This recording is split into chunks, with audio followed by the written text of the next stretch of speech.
आणखी एक राजकीय बातमी। राणे भुजबळ सेनेत आले तर फायदा होईल असं आम्हाला वाटत होतं, असं गोगावलेंनी म्हटलंय। तर भुजबळ राणे बाळासाहेबांच्या खांद्याला खांदा लावणारे होते। राणे भुजबळांना पुन्हा जवळ करण्यास चूक काय होती असाही सवाल गोगावलेंनी केलाय। तर तेव्हा कुठे माशिशींची माहिती नाही असाही सवाल गोगावलेंनी उपस्थित केलाय। शिवाय यावर आता शिवसेना सोडल्यानंतर पुन्हा जाण्याचा काही प्रश्न नव्हता। गोगावलेंच्या दाव्यावर भुजबळांनी ही प्रतिक्रिया दिली आहे।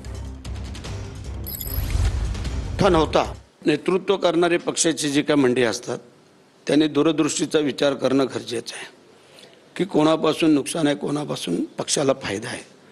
आम्हाला असं वाटलं की नारायण राणे आले, भुजबळ साहेब आले किंवा अनेक काही लोक आले तर त्याचा तो पक्षाला फायदाच होऊ शकतो। कारण बाळासाहेबांच्या त्यावेळेला खांद्याला खांदा लावून हे लोक सगळे होते। ज्या वेळेला संघटनेचा काळ एवढा मोठा नव्हता त्यावेळेला ह्या सगळ्या लोकांनी पूर्ण ताकदीने बाळासाहेबांच्या पाठीमागे उभं राहून ज्यावेळेला हे सगळं उभं केलं त्या मंडळींना परत जवळ करणं काय चुकीचं होतं हा आमच्या मनामधला ध्यान।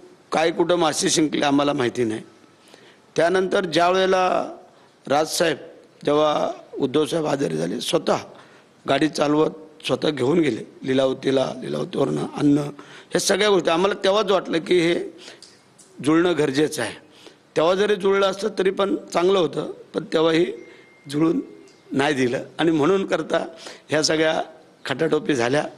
आणि मग आम्हालाही वाटलं की आता बाळासाहेबांची शिवसेना जर वाचवायची असेल तर एकनाथ शिंदे साहेबांच्या रूपाने आपल्याला सगळ्यांना एकत्र येणं गरजेचं आहे। आणि दुसरं की नारायण राणे असतील किंवा तुम्ही पण इच्छुक होता मध्ये ठाकरेंच्या त्यावेळच्या शिवसेनेमध्ये जाण्यासाठी, पण रश्मी ठाकरे हे सगळ्या गोष्टींमध्ये मी एकदा बाहेर पडल्यानंतर परत काही जाण्याचा माझा काही मुद्दाच नव्हता, समजला ना। तर त्यामुळे मी तर तसा काही प्रयत्नच केला नाही की त्यांच्याकडे जाण्याचा। त्यामुळे चुकीचे काही वाक्य माझ्या तोंडात टाकू नका। नारायण